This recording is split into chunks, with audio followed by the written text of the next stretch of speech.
And then we get into this position where everything is so convenient. And, this was the idea in the Jetsons. The idea was that all of that convenience would free us up to have time to do the things Right? that we love.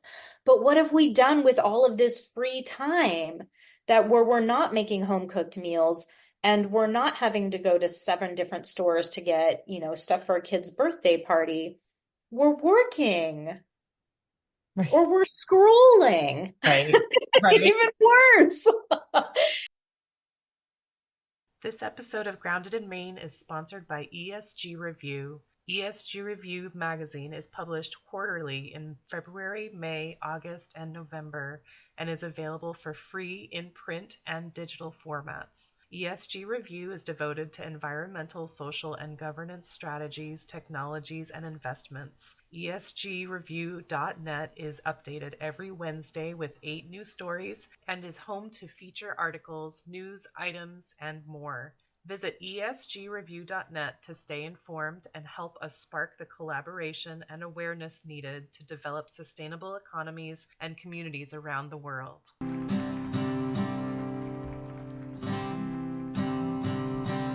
There's a place where there's no trouble, no more pain, no more struggle. Grounded in Maine podcast is an open conversation about how we show up for the world. I started this podcast out of a desire to learn new ways to be sustainable because the word sustainability is big. It can be overwhelming, and I just wanted to learn, different ways to try to be part of the solution and not feel like it's too late. So I'm talking to people who are doing different things and learning so much. I hope you are too. Hi there. Thank you so much for listening to Grounded in Maine today. My name is Aimee Fagan, and my guest today is Aimee Gallo. And Aimee is freaking awesome. Aimee is a nutritionist. She actually has her own podcast called Blasphemous Nutrition, and you can find her on Instagram as Vibrance Nutrition. But she's somewhat of a disruptor. I guess that's an okay word for her. And she does a lot of questioning, like, is what we've been told for real? And then she'll look into that and, back it up with actual information, like facts. And so it was a really fascinating and really fun conversation about nutrition. And I've been following her for a little bit, and she just did a post, not just the other day, about electrolytes, and it blew my mind. And that's kind of what she does for me. Like, all these things that we've just been sort of fed and handed, information, and we just assume that it's true. And she is like, no, not really. And stuff like that, because, one of the things, so in the sustainability world, a lot of people say, if you want to be sustainable, you have to stop eating meat. And she's like, hold on, let's back that up and let's look at actual facts. So it was so interesting. And I love when people blow my mind like that. Like, I've just been believing everything that I've been told. And anyway, super, super awesome conversation. Aimee is amazing. I really highly recommend following her on Instagram, and, check out her podcast as well. And we'll all learn a lot. But anyway, oh my goodness. If you enjoy this podcast or this episode, please feel free to share it with somebody that you think would get something out of it. And feel free to rate, review wherever you're listening. If you have not subscribed yet or followed the podcast yet, please do. That would be awesome. You just get notified whenever there's a new episode, and I have a regular listener, which everyone wins, right? Yeah. That's it. I'm so excited about this conversation with Aimee. I've been waiting for this. We talked a few weeks ago, and I was like, do we have to wait a few weeks? But she just got back she lives in Spain, and she took a plane to the Olympics because she was so close, and so she was busy, and then I moved, so we had to postpone. But anyway, I hope you guys enjoy this. I will talk to you again next week. Thank you again for being here. My guest today is Aimee Gallo, and you guys are in for a treat today. Aimee and I found each other on Facebook, the usual page, and Aimee is in Spain, and she has a podcast that's very exciting for me. It's called Blasphemous Nutrition, and you can find her on Instagram at Vibrance Nutrition. But Aimee does these really cool posts, and she is all about sort of pushing the boundaries and making us question what we have been told. And I love that. I'm all here for it. So, Aimee, thank you so much for joining me. Thank you for having me. I'm so excited that we're doing this. And Aimee just went to the Olympics. She was like, I'm just a couple hours away. I really just want to I just want to be part of that. Yeah. Yeah. I mean, we're still pretty recent expats, and really the first year abroad was about, oh my gosh, what is even happening, and how do I wash my clothes, and how do I ask for stamps, and how do I find food to eat, that I like, what is this about? And now that we're kind of a little bit more settled in, we just want to get as much as we possibly can out of the experience, because life is short and unpredictable, and I don't know if we get to spend the rest of our lives here or not, but I'm going to live as though we don't. And given the Olympics was so close, I was like, well, shoot, I will probably regret not taking a cheap ass flight to Paris to watch some runners run their hearts out. And it was amazing. It was amazing. Oh my gosh, it's all so exciting. And we were already talking about that, how just the energy that's involved in the Olympics. But so Aimee just posted, and we've been talking about nutrition a lot, just the two of us, and she obviously posts about that, but just, I think it was yesterday, she did this post about electrolytes and hydration. And I was like, it just made me think, like, the things that she says, the things that you say, Aimee, since you're right here, they just make me think about, is everything that I've been told, is everything that I know, is that all there is? And I love that. I love that you're just like, I mean, I say pushing boundaries, but you're just like, maybe that's not all there is. And so her post about the electrolytes was like, there are different types, and there are different ways that, like, different cocktails that you can do. And I was like, oh, I thought it was just like a tablet that you put in your water. And that was for people like athletes, and so it just made me think. It made me think. And I love that, because I am a creature of habit, and I sit on my butt most of the day. And so I'm like, why would I need that? Yeah. And I don't think that's an unreasonable belief to have. Electrolytes are marketed to us as something for athletes, as something for people who are working in the heat outside. And we don't think about what they really are. We think of them as like a supplement for sweaty people. Right. Yeah. But electrolytes are essential minerals, potassium, magnesium, and sodium, that facilitate the contracting and relaxing of muscles, that help with fluid balance in the body. And there are a lot of things that can throw that off kilter, aside from just exercise. And as our summers are getting hotter and hotter, and our diets, the foods that we eat are getting more and more nutrient depleted, like, I'm finding electrolytes are really, really handy for individuals who maybe they are not active, but they are for instance, if you're on a low carbohydrate diet, you won't actually be holding on. You won't actually be, so if you are on a low carbohydrate diet, you won't actually be holding on to as much water in your body as someone who is eating a normal carbohydrate diet.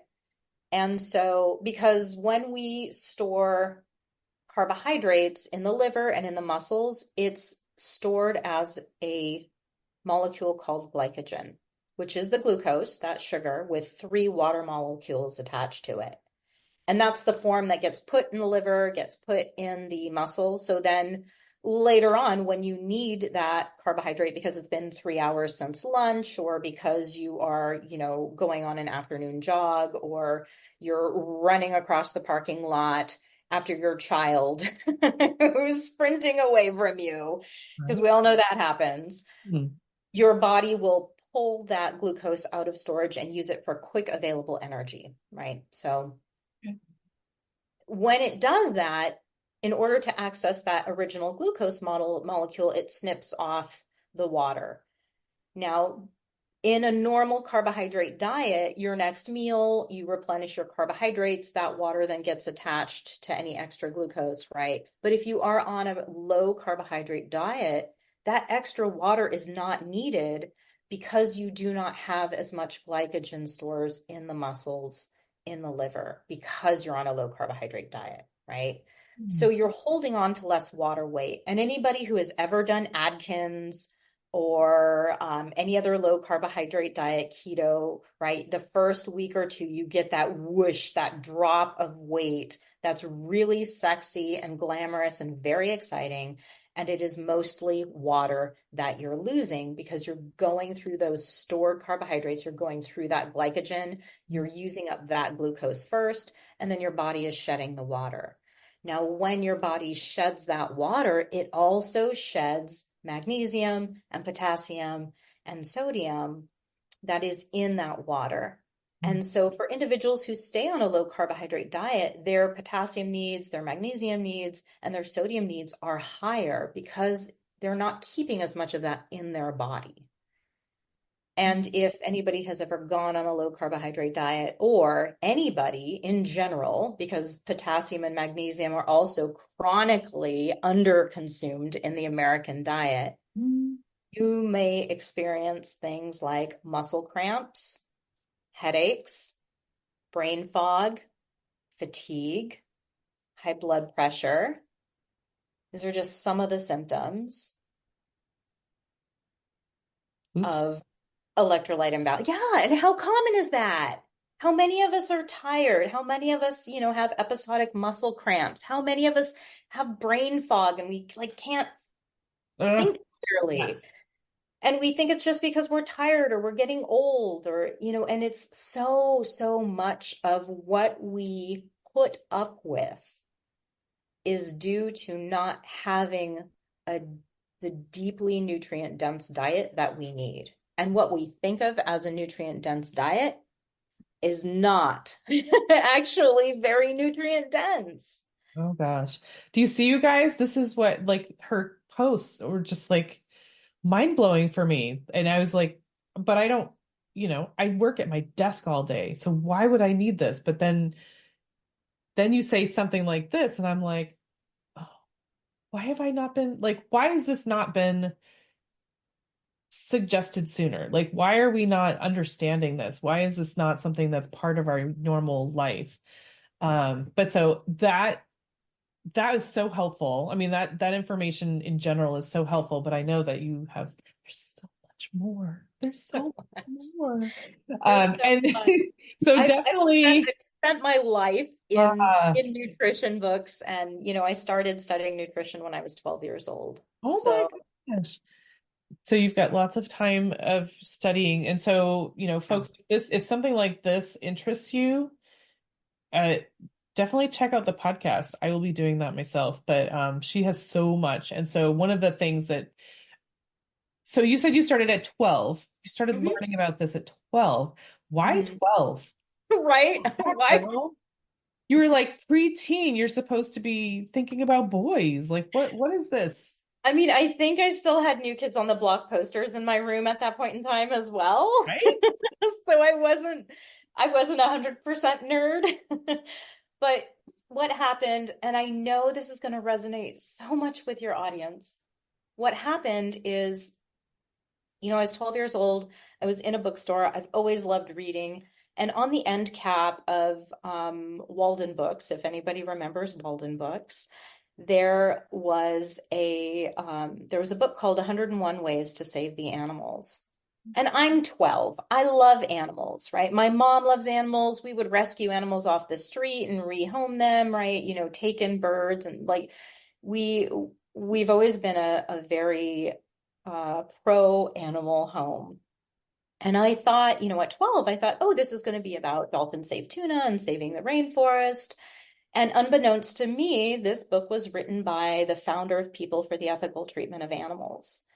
And so my 12-year-old brain was suddenly exposed to the horrible behavior that humans perpetuate on other sentient beings.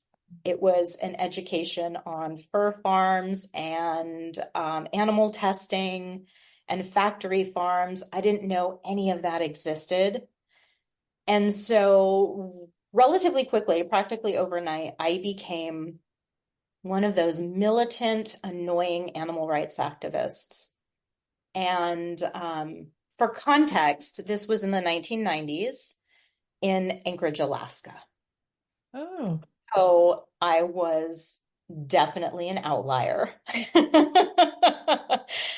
But I started an animal rights activist group in junior high school. And after about a year of this, I had this really difficult come to Jesus moment with myself where I was like, you cannot be an animal. This is, was my self-dialogue. You cannot be an animal rights activist and eat meat and be in integrity.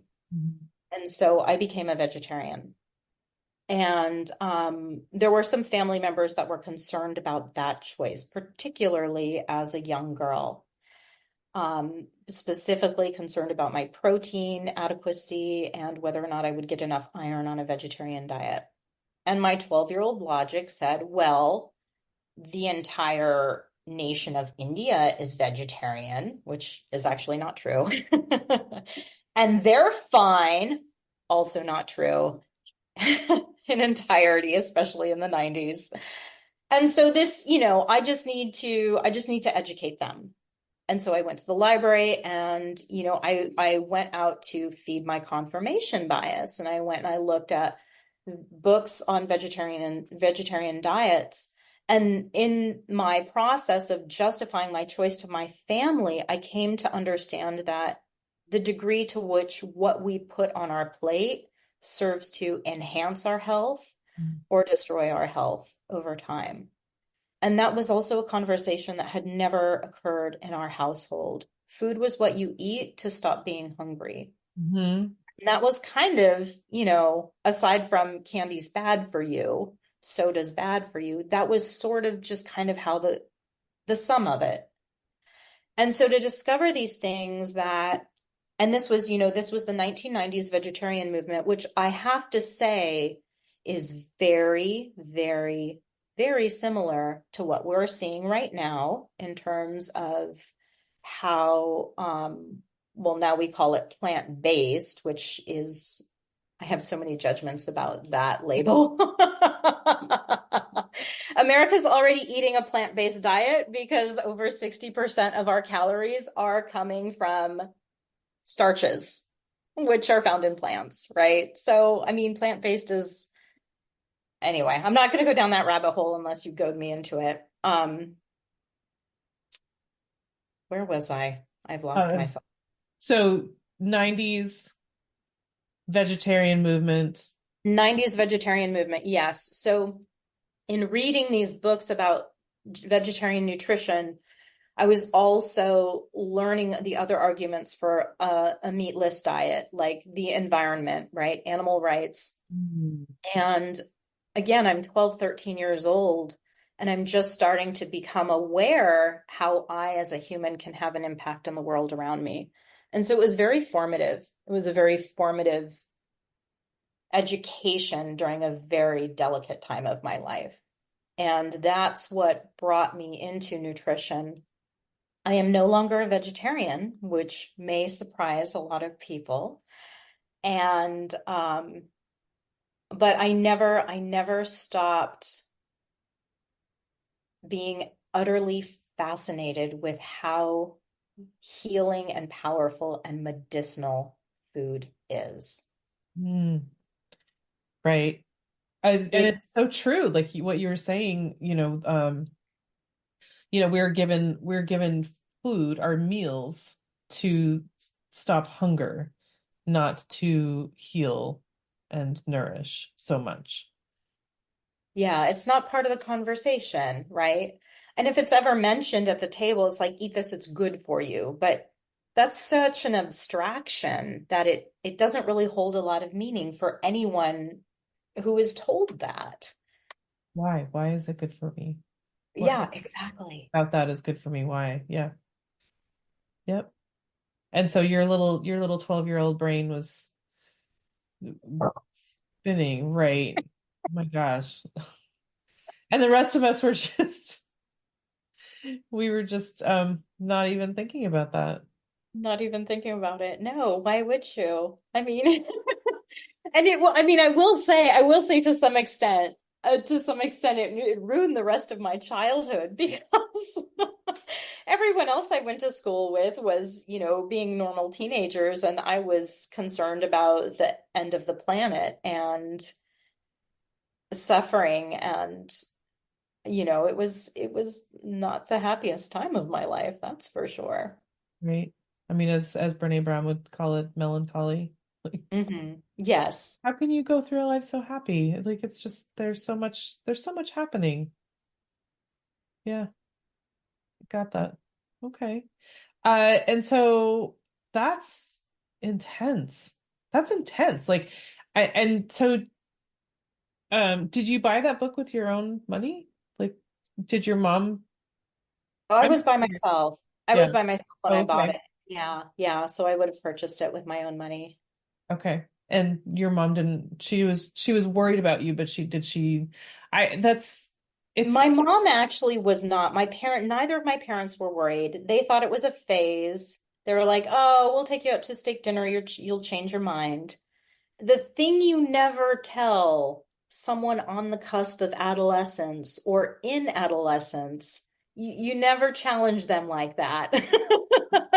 Because then it was very much a, I will reveals. show you. Yeah. I will show you how serious I am about this, Yeah. right? Right. And I was a vegetarian for 13 years. Yeah. So I showed them. You showed them good. I showed them good. Oh my gosh. Woof. And so all right. And so then you studied nutrition Mhm. like in school. Yeah. Is that Yeah, by the time I was 15, I decided that if I got a degree, people would listen to me when I told them um, how they should be eating. Because again, I was one of those super annoying people. Um, I think it's hard to not be. Like if you read something like that and at that age, it just is yeah, I don't even think it's necessarily the age, because if you think about anyone who is a convert, Mhm. anyone whose mind is blown open, right? Whether they are born again into a faith, whether they do this amazing dietary change and it totally transforms their health, Mhm. right? Whether they buy a Tesla and they're like, oh my gosh, my life is different forever. You've got to try this, right? There's this fervency and conviction Right. that any new convert carries with them, and they can't help but want to share that experience with the world because Mm. it's been so profound for them. Right. Okay. Sure. I'm just thinking about being 12 years old. I'm still there. And I cannot imagine. I mean, I had friends that were vegetarian when we were in high school. So, Yeah. Yeah. it happens, but I just that wow. Anyway, So um, I did my undergrad at Bastyr University, which is one of the leading naturopathic universities in the United States. And I got my bachelor's degree there in nutrition and exercise science. And then I started my practice immediately. I also took up running. When I was a teenager, I had very severe seasonal affective disorder. Living in Alaska in was Alaska, definitely a of strong course. comp Yeah, yeah. And in hindsight, I can also see that as a teenage girl living in Alaska on a low-fat vegan diet, I was missing some really, really important nutrients that I needed for mood and brain health. Hmm. And that was something that, and this is part of the reason why I ask so many questions, speak so much to nuance, and can appear so controversial is because I've been doing this for so long. I've been made the fool so many times. I've thought I've known and then had to relearn that now I realize we don't know much of anything. Like, we don't know jack. The field of nutrition is less than 150 years old. We did not discover and name vitamin A until the beginning of the 20th century. Before that, yeah.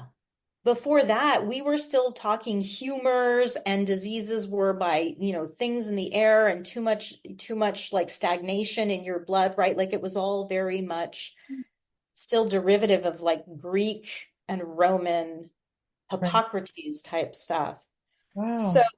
yeah, this is a very new field. If you think about other fields like biology or even astronomy, how much more experience we have in those fields than we do nutrition. Hmm. Wow. The field of nutrition began as how do we determine what are the best foods to give our soldiers as they go into battle? And this was for World War One. And Right. that's where the first nutrition guidelines came out of. That's very different from what we should be eating, I assume. It's very different than today, for sure. And it's evolved. Our nutrition definitely has evolved a little bit since then, but general guidelines are still largely based on what was promoted and became popular in the 50s and 60s. Because that's really when we transitioned out of having to worry about starvation Hmm. and undernourishment, right? Chronic deficiency. And when we as a nation kind of flipped over into this place of overabundance Right. and things like heart disease started being very commonplace. And when our US senators were starting to die of heart disease in the 1950s, that's when that's when the US government started looking at nutrition from a chronic disease standpoint rather than a deficiency, starvation standpoint. That's fascinating. Oh my gosh. Um, Ooh, I did not know that. I mean, there are so many things that connect in that area. Like, so, coming out of the depression Hmm. and then people going to war directly after that practically. And then, then all of the convenience foods. Right? That was one thing World War II gave us was the industrial investment in effectively convenience Mhm. because women were in the workforce Didn't have time for all that and stuff. right, right. Yeah. And then we also had these new hydrogenated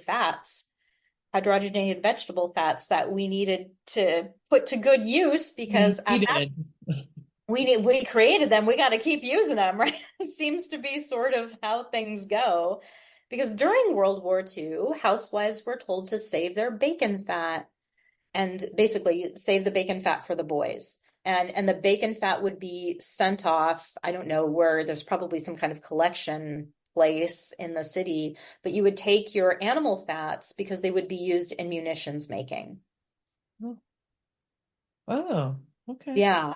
And so because we were devoting that for munitions, partially hydrogenated vegetable oils came into the diet as a replacement. Okay. And look at what we did. Look at what we did with all of that. Look at what we did. All I can think of is the Disney cartoons like glorifying science, right? Tomorrowland, like all of that shiny science has all the answers. Science is our future. And it was, I mean, it was hubristic and it was it's just Yeah. our Everything naive glow. plastic, everything ready to go and already wrapped up for you. Yeah. Yeah. Microwave it in the plastic because it'll be faster and And it'll all be fine because we didn't know what we didn't know. but now we do. But so and then oh, wow. And so then you said you were vegetarian for 14 years? 13 years. Yeah. Years. Yeah. Okay. So that's like to your 20s.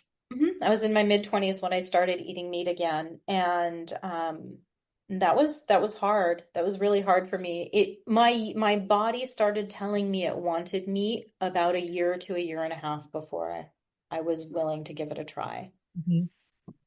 Because it was effectively against my moral and ethics, right? My standards to eat meat. And I was also on the board for Earth Save Seattle. Yes, you were. Of course I was. And so you're hearing your body say this and saying, shh, shh, Yeah. you And I don't know was what you're like, talking about. exactly. I was like, that's weird. I'm just going to ignore that. Oh, that meat looks good. That's weird. I'm going to ignore that. And then it started smelling good. I'm like, that's extra weird. I'm going to ignore that.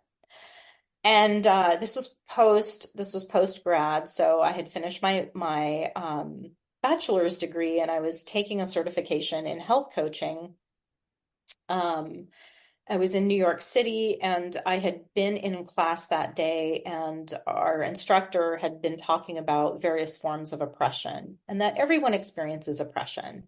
Everyone has had an experience of oppression in their life. It doesn't always look the same. But we want to be mindful of all of the different ways that people, regardless of their gender, regardless of their nationality, regardless of their wealth, everyone has experienced the feeling of being oppressed in one way, shape, or form, right? And just to be mindful of that. Um, and then after that, I went to a cooking class, and this woman was talking about how she had been a macrobiotic vegan. It's like vegan's not enough for her. She went like macrobiotic vegan, Like, whole next level. yeah.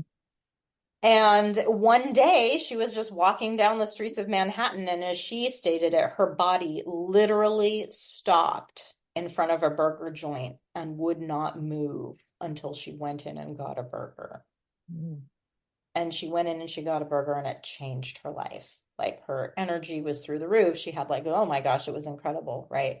And like those two, something happened in my brain where the lecture from earlier and what this woman was telling me synthesized in my brain. And I had this realization that effectively what I was doing was I was oppressing my animal body by denying it what it was asking for.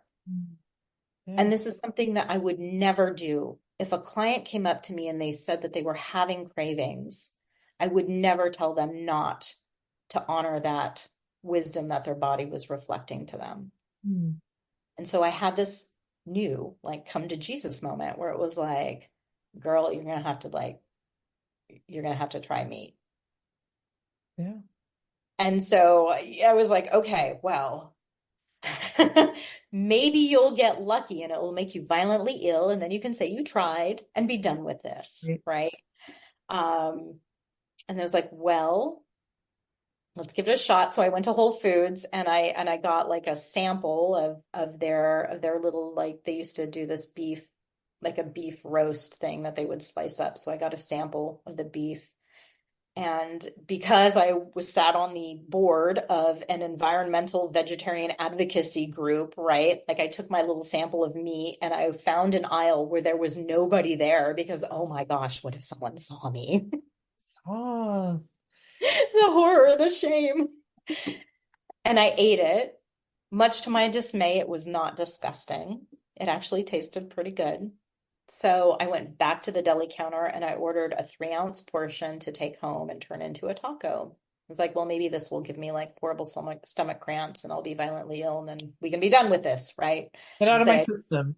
exactly, exactly. That did not happen. I also did not have a utterly transformative experience where my energy shot through the roof and my life was amazing. It was not like that either, but it wasn't bad. And so, I was like, well, your body's asking for this. You know how to be a vegetarian. You've done that for long. You can always go back to doing that. But your body received this well, and you need to you got to keep going and see what comes of this, right? Because it's asking for it. There's something there. So I started eating meat again. And for me, beef was the first thing. Beef was the first thing I wanted. It was what my body was craving. And I found over time, not a lot of time, I found relatively quickly that I was more focused. I had more clarity of thought. I was able to sit down and be focused more. For a long time after that, I would always make sure to eat a very hearty portion of beef before I gave any lectures or did any talks or speeches because it was just like, boom, I'm there. I'm not spacey. I'm present. I'm grounded. I'm clear. I'm focused. It was very helpful in satiation. I wasn't as hungry as often. My energy levels were more stable after I introduced meat. And the chronic subclinical anemia that I had experienced for so much of my adolescence and adult life What was your suddenly family was worried about. what my family was worried about. Yeah. And I was never really, really anemic, but there were times when I wanted to donate blood and I couldn't. And so that's where I hovered, right? It was never clinical, Right. but I couldn't always donate blood. Okay. Yeah. All right. And so, excuse me, is that's super inspiring, and I love that your vulnerability, your honesty about that, because it's such a like a hot topic right now. It is. Yeah. Everyone's pushing to be vegan, especially, if you want to be sustainable in this world. And That's that's a load of hooey, if I'm honest.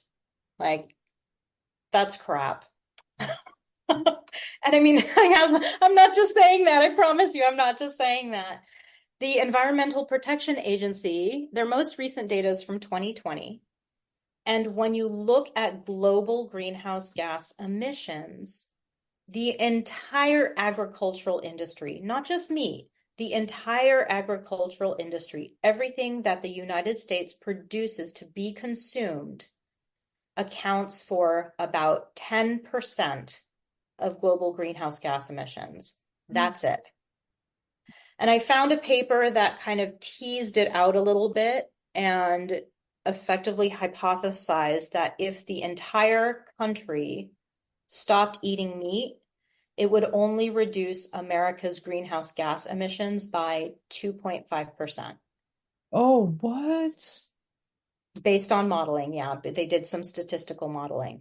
Oh, So this is not what we need to be up at arms about. What we need to be up at arms about are the really heavy hitters of global warming, which is our industry and our transportation. And most of our transportation is the transporting of the crap that we buy on Amazon that gets trucked across the country to the warehouses, right? So that we can have delivery in 24 hours or less. Like these are the big, big things that we're doing without thinking that are contributing to greenhouse gas emissions more than that burger that you feel guilty about eating. got it. I mean, I think that there's also, I mean, there's also a big movement for regenerative agriculture. Yes. So raising your animals humanely and Yes. having them contribute to healthier soil and then healthier plants and stuff like that. So I think that there's also that, but I just Absolutely. thought, we all know that Amazon is bad. Um, and and then we just it's so convenient, and we are just It is. convenience is like everything for us, and it's just It's really interesting because I think, to some extent, at least for the duration of my lifetime, there has always been a value of getting what you want when you want it, right? Like, Mhm. kind of that marketing of, oh, you deserve this, you should have this. And I've watched, over the last 45 years, I've watched how that sort of ethos of more for your money and I deserve it has created has driven industry to make it easier for us to have what we want when we want and as much as we can handle. And then we get into this position where everything is so convenient. And this was the idea in the Jetsons. The idea was that all of that convenience would free us up to have time to do the things Right? that we love. But what have we done with all of this free time that where we're not making home cooked meals and we're not having to go to 7 different stores to get, stuff for a kid's birthday party? We're working Right. or we're scrolling. Right. Right. Even worse.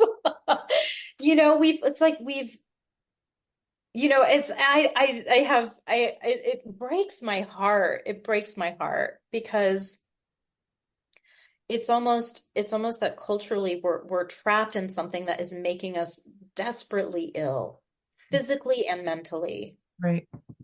And we're so deeply entrenched in it, and it is so difficult to find your way out of it. And everyone's way out of it is going to look differently. If they're able, right? If you're committed and able to get out of it, it will look different. Hmm. What I see in my little lens of the world, right? And I ended up leaving the country, and like that's how I got out of it. Of course, not everyone can do that. Right. Most people will not be able to do that. One of the things that I have noticed though in my practice, particularly in the last four years or so, since COVID, when everyone was locked in their house, and I'm from the West Coast, so I'm from the West Coast in a tech area. So when we went into lockdown, we stayed in lockdown for a year and a half. The kids didn't go to school. Everyone, there are many businesses for whom they have not yet returned to office full time. People Yeah. are still working from home 4 years later. Right. And they're just starting to say, okay, 2 or 3 days a week, come into the office, right? What that did is that then created an environment where the line between your real life and your work life became so blurred that it disappeared. Where people who once were able to walk up the stairs to get to the office could get up and walk 600 feet to go to the bathroom are now walking up one flight of stairs to get to their office and 10 feet to get to their bathroom. Hmm. So even though we were sedentary before, right, like that bar was not as low as it could Talk go. about convenience. Talk about convenience, right? And then we have this blow up of Uber Eats, and now you don't even have to go out to your favorite restaurant. It's going to come to you. You don't even have to leave. And we're like of course we're anxious and depressed. We're living like zoo animals. Mm. We've been watching them be anxious and depressed for decades. And they Well, have a more lovely environment to hang out with, a lot of them do, than we do, right? It's not some crummy little apartment on the 7th floor of a city. right. Oh my goodness.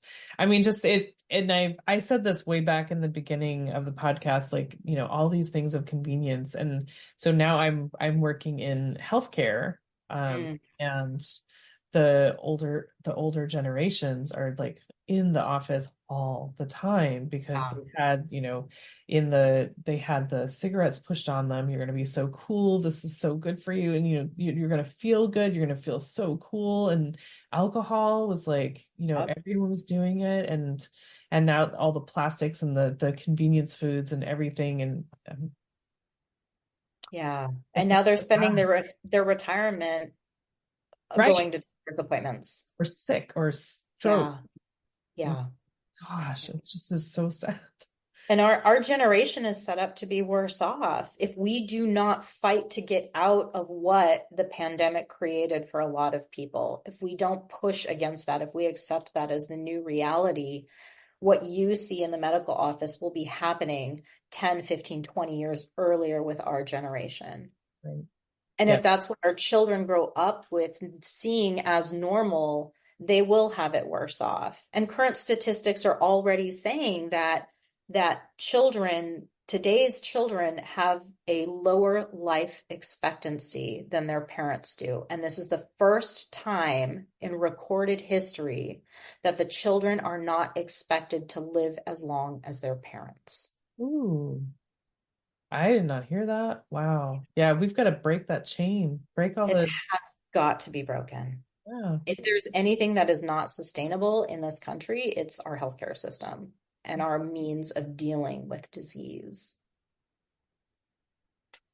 Ooh, there's a little, I know it's really heavy, but what I yeah. want to say is that what I see, in my tiny little sliver of the world, what I see when people come to me and they're like, "Can I curse? Is that okay?" Yeah. Okay, okay.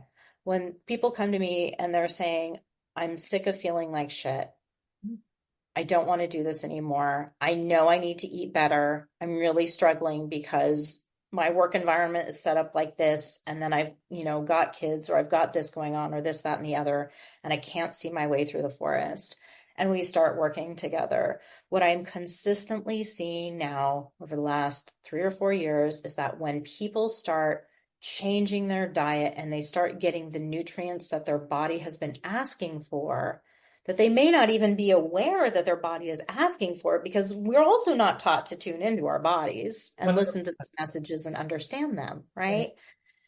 When they start getting that food in and they start feeling a difference, their energy levels improve and they stabilize, they have more clarity of thought, they are able to end their workday and actually do something that they enjoy rather than hit the drive-through on the way home because they're too exhausted to think, eat dinner in the car, or maybe take it home and eat it at the table and then sit in front of Netflix because they're Don't just have brain energy dead. to do, You're just yeah. brain dead. You don't have energy. Right. That's the norm.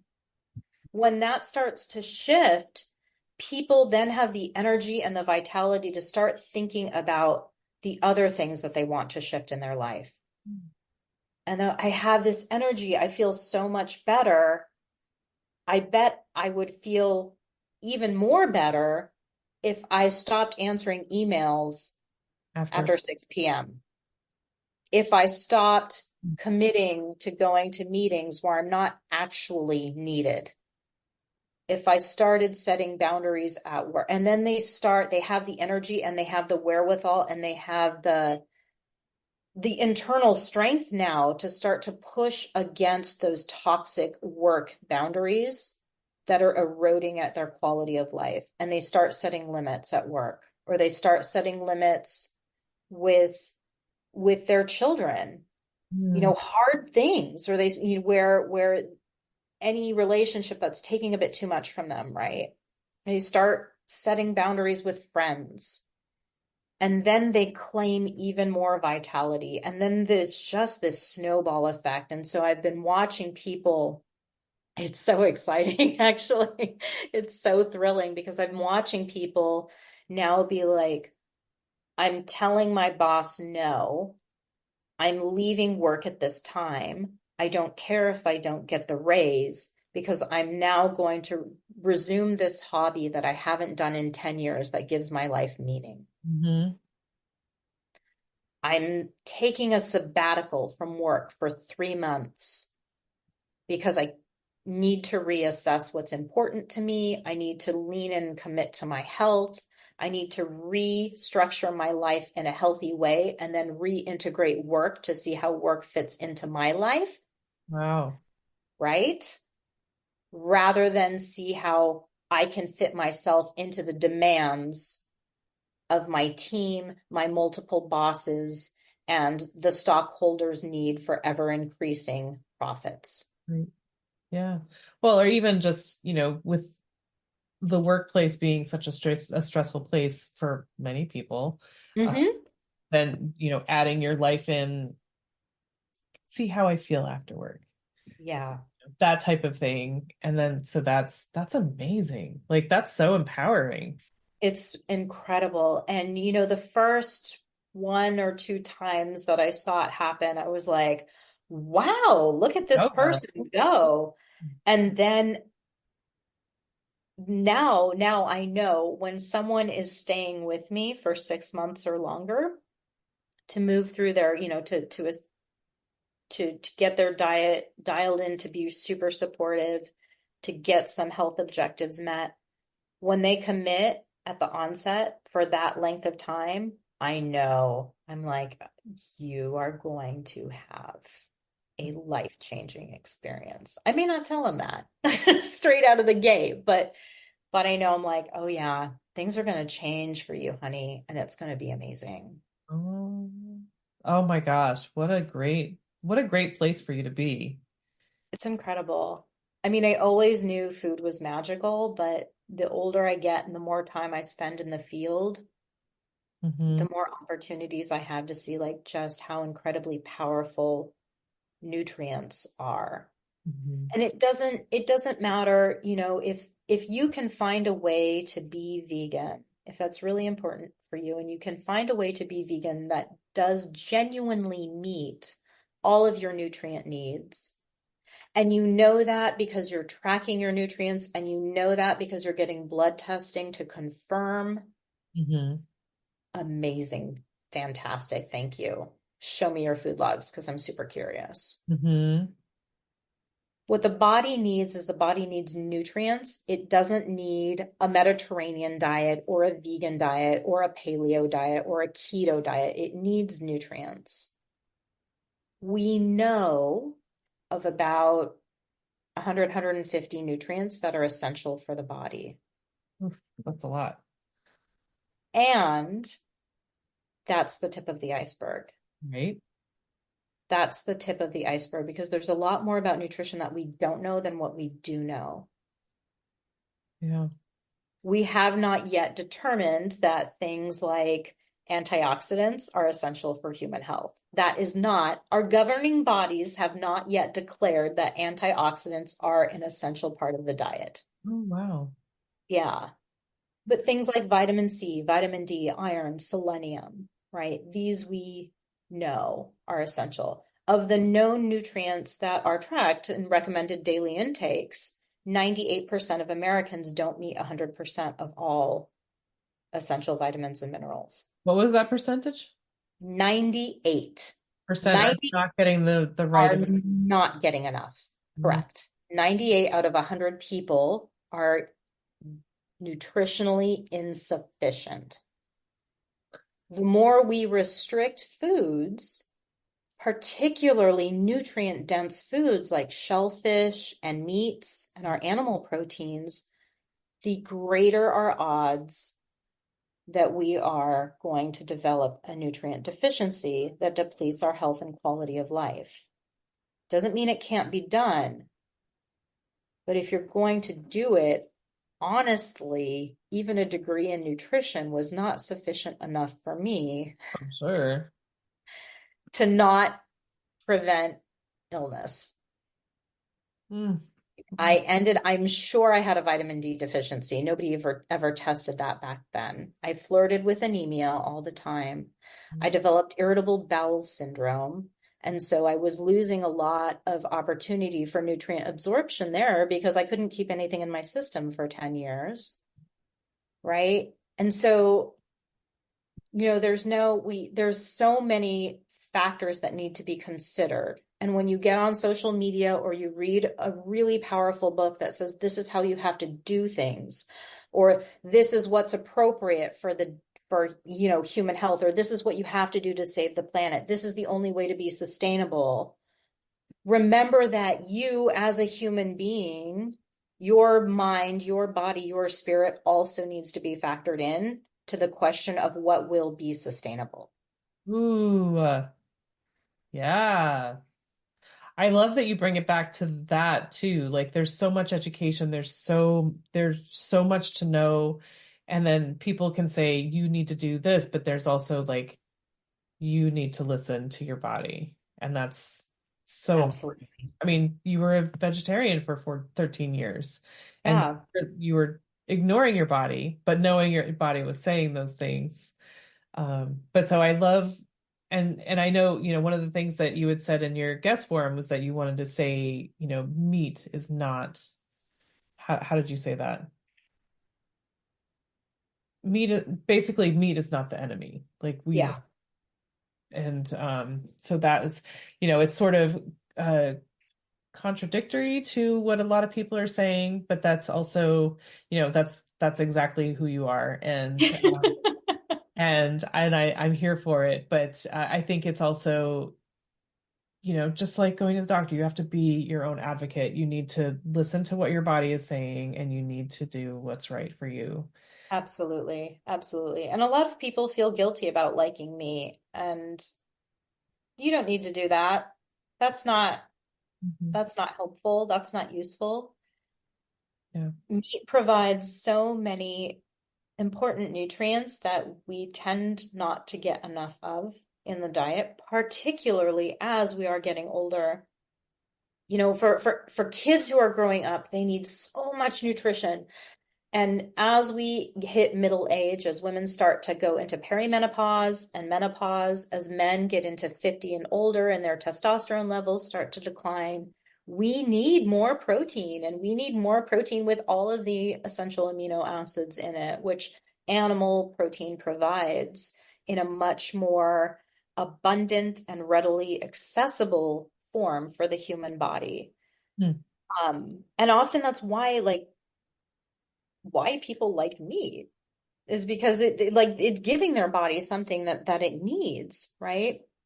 And for those who are concerned about saturated fat and cholesterol, little known fact, because it was very, very quietly changed back in 2015, the USDA stopped recommending that we restrict foods high in cholesterol because it didn't do a damn lick of good. And the Ooh. research never supported quality research that followed up on what Ansel Keys published in the 1950s did not support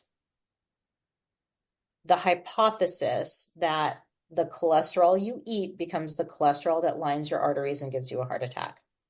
Not connected specifically. Not connected. Nope. E. Yeah. Now, for some reason, that did not get splashed all over Time Magazine, CNN, Fox News, any of it. Very quiet change. Nothing to see here, right? I mean, I We guess haven't been wrong the last 70 years. No, no, no, that didn't happen.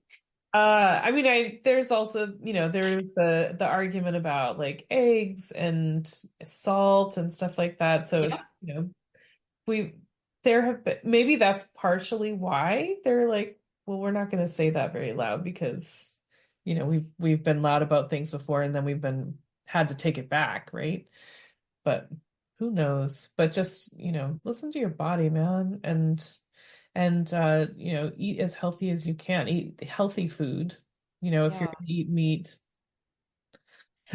Because the science is not as clear on nutrition, I always, when I'm looking at overall dietary recommendations, very Mm. general guidelines, right? When I'm talking on my podcast, when I'm, writing blog posts and things, I'm getting really general about it. I like to dovetail what we're seeing in research with what has worked with humanity throughout the ages. Science doesn't have all the answers. And when we look back at how humanity has evolved, that can offer some clues to fill in the gaps. Mm. And so, I mean, the research, I will say the research is very clear that if you compare any diet against a standard American diet, that diet, whether it's keto or vegan, is going to come out being better for human health because effectively how we eat in the United States is the worst way to eat as a human being Oh, in history. oh gosh. Aside from starvation, starvation will kill you quicker. The standard American diet will kill you more expensively. Wow. Neither is a good choice. No.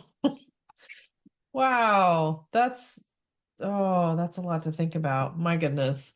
Yeah. So we want to go back to look at your ancestors. If you are of Russian heritage or Eastern European heritage, what works well for your body will probably be slightly different than someone who is of Asian heritage. So there are clues there. There are clues within your genetic line about what foods may work well for you, what foods may not. And then we just kind of have the overall overarching sense of what did humans eat before World War One, World War Really? Two, I before mean, industrialization. what was eaten before then? I mean, I wasn't Wherever we sure. could, whatever we could grow or get our hands on, right? Right. It was all very seasonal. So we didn't have bread all the time in Yeah. all the quantity that we do now. We didn't have all the meat all the time in every quantity we do now. We Mhm. didn't have avocados 12 months out of the year. I mean, for those who are advocating for a vegan diet being sustainable, tell me how an avocado imported from Mexico that you're eating in New York is a more sustainable option than me getting a steak from my rancher at the farmer's market.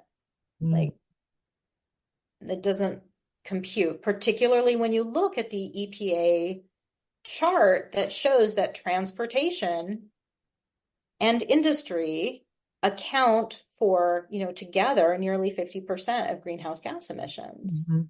Yeah. Oh gosh. Right. And so I I was telling you that before we started talking, I was just coming from the farmers market. So I'm just such a huge proponent for the farmers markets and farmers in general. Like, go, find local as best you can, because the Yeah. farther something is coming to you, the farther it's coming to you, the less good it is for you. And I've said this before. One of my guests over a year ago had said that was 80% of the nutrition in your lettuce goes away the second you cut it. So, grow your own, I raise your don't own. buy, yeah, I don't necessarily buy that. Really? Okay. Yeah, I don't believe that. Um, because the nutrition, when you cut a piece of lettuce, right, you break open the cells Hmm. and oxygen gets inside and it starts to degrade. Yes. Okay. But chopped up lettuce in a bag is not, it's not macerated lettuce, right? It's not like you threw that lettuce in a blender. There's all those cells inside the four corners of the cut piece of lettuce that are Only the untouched. nutrition. Yeah. Okay. Right? There's nutrition there. And you are better off eating that bag of salad or even eating a can of peas than you are not eating vegetables at all. Right. I don't care how you like them. I just want you to eat more of them. Yeah. Because all vegetables, whether they're canned, whether they're frozen, whether they're grown in your own backyard, or whether they're deep fried at your favorite restaurant, Vegetables are better than no vegetables. vegetables are better than no vegetables. And I am excluding McDonald's French fries from that definition of vegetables. Okay. I don't consider French fries to be like, that's not in the category of what I'm talking about. Not beige Okay. food, colorful vegetables, right? They are Well, potatoes so have lots of potassium, right? Potatoes do have a lot of potassium. Yes, you're right. They do have a lot of potassium. And this is okay. However, if you are somebody who has prediabetes or diabetes, I'm not going to recommend potatoes as your primary source of potassium. This Yeah. is where the nuance comes in, right? This is where you have to take anything you see on social media and filter it through what is appropriate for you and your body and your family and your lifestyle and your sanity. Mm-hmm. Oof. That's a Yeah, lot to filter through. it is. That is a lot. Yes. But it's also important, and I'm so glad that you are here to just like put it out there, lay it down, man. And Anytime. and Anytime. I'm more than happy to. I'm so glad to be wrong about the lettuce. That's totally fine. Somebody told me that, and maybe my percentages were wrong, but but my point is, don't make it come on a big truck. Yeah. It's better Yeah, to if be you not have on a the truck. option not to, if you have the option not to. And one thing too that listeners can do is the food that is on sale in the grocery store tends to be the stuff that is in season in Mhm. your area. And it is also cheaper, right? So that's one way that you can be both financially sustainable and environmentally sustainable is to look for what is on sale in your neighborhood because not everybody, it's funny. I've lived in San Diego and I've lived in Seattle, and in San Diego, at the end of the last hour of the farmer's market, they would slash produce prices They don't have to significantly. bring it back. Yeah. Yeah, so you could go late in the day and buy like bags of avocados for like $2, all this stuff super, super cheap. In Seattle, they never did that. And it was more expensive at the farmer's market than it was at Whole Foods. And it made it so hard unless you are very wealthy or you're on food stamps because they had a wonderful food stamp program. Mhm. But unless you were on either extreme of the economic demographics, it was just not financially feasible to get the bulk of your produce from the most sustainable choice Sure. which is so, just so, again, breaks my Fair. heart. Yeah, right. Yeah. But there's also like, I mean, if you see what's being grown at the farmer's market, you would know what's seasonal and what's available to you locally. And because you don't, if you're buying avocados, you know they're not local unless you live in Mexico. Unless you're in San Diego. Right. Exactly. But yeah, but I think that, just I can't say it enough. Just like be mindful about where your food is coming from and get it as local as you can and just be aware of how it's grown, how it is raised, that type of thing. Yeah, ask questions. And I mean, with everything, we can't make assumptions. Yep. It's Yeah. always better to ask a stupid question than to make a false assumption. Oh, that's good. Yeah, I mean, I love the because I just love farmers markets so much. Like there was, I can't remember where I first saw it, but there was like I think it was a bumper sticker that said like no farms, no food, Hmm. KNOW, no farms, no food. Um, Nice. and I love that. And I also just love, knowing your farmer, and like you're saying, you're asking the questions, like know how things are being raised and grown and stuff like that, so that you're not like, oh, my farmer's so great, and then they spray all the stuff and you're eating all the pesticides, and that's Right. Right. unfortunately not as helpful as not without. And they also can give you wonderful ideas on how to prepare some of those more exotic, weird looking veggies Yep. that maybe you're feeling brave and you want to try, but you have no idea what to do with it, Yep. right? Yeah. Ask the folks at the farmers market. Right. I mean, I at the farmer's market this morning, I was like, I want to make some sauce. Like tomatoes are in season. I'm gonna make a pasta sauce.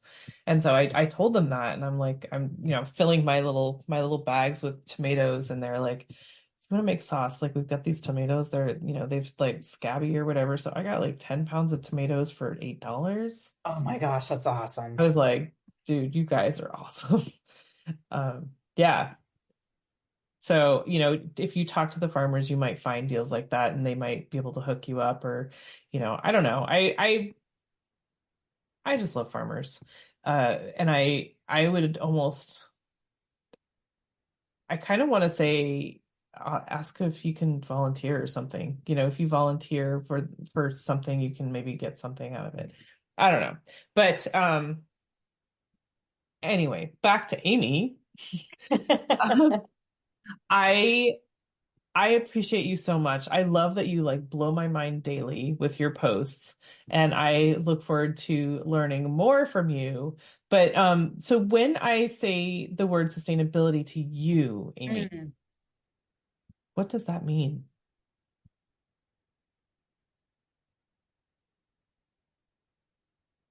The first thing that comes to mind is just a sense of equilibrium and peace.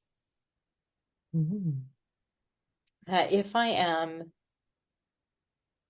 sustainable, because I talk about sustainability all the time with my clients, but it's typically more focused to creating sustainable lifestyle habits that will improve their health. Like, how can we figure out how to change your diet in a way that you can sustain so that the results you experience are also sustainable Right. over time?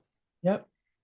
And that anything that ends up being sustainable ends up being something that gives us a sense of peace and calm because we got it figured out. Yeah. Okay. I love that. And I love also that it's not even related to your topic so much. You're right. You know, it's that's part of life. That's part of life. And, you know, sustainability is a huge word, and it's you have to do what's right for you. Yeah. Yeah. I mean, Yeah. I think nutrition is just a piece of who you are. right.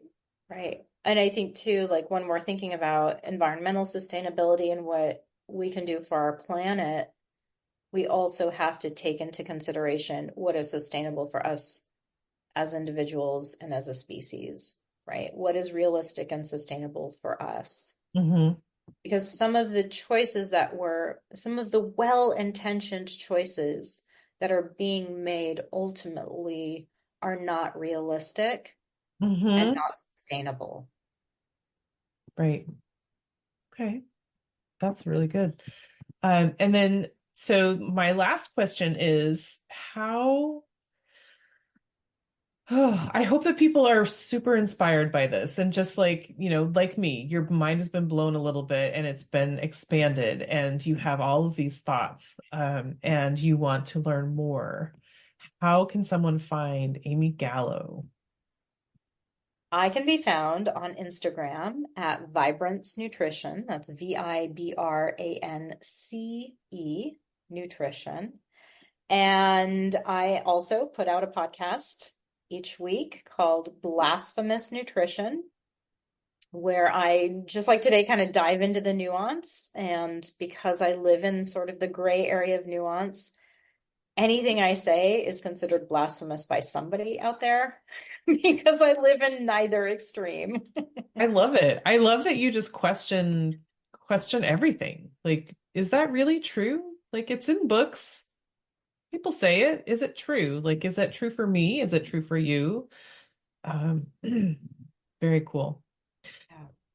Um, thank you so much. I've been so looking forward to this, and I'm so thrilled. I just love it.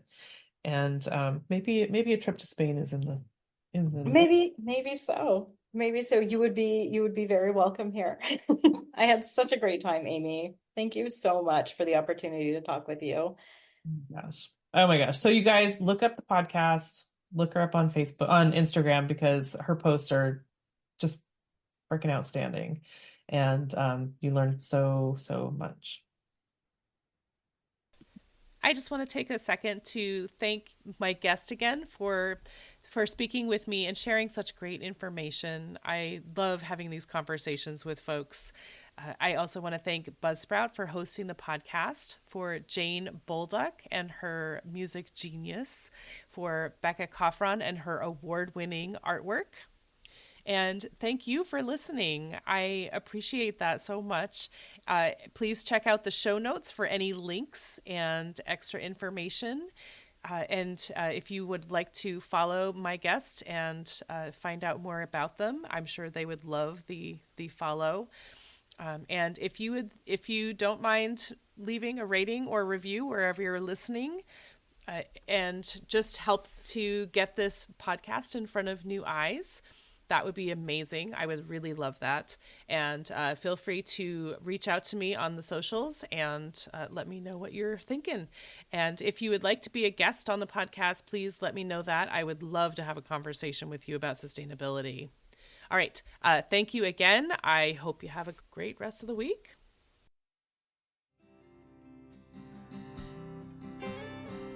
There'll come a day, my mama told me, when I find love to have and hold me, a heart that's strong and so sincere. Just tell me, how do I get there from here? Oh, tell me, get there from here, 'cause here and now I'm so far down that mercy's bound to find me.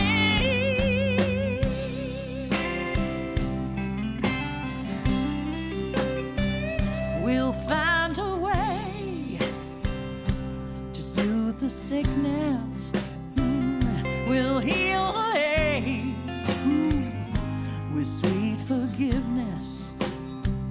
Wages of war will disappear. Just tell me, how do I get there from here? I wonder, how do I get there from here? Yeah, 'cause here and now I'm so far down and mercy's bound to find me.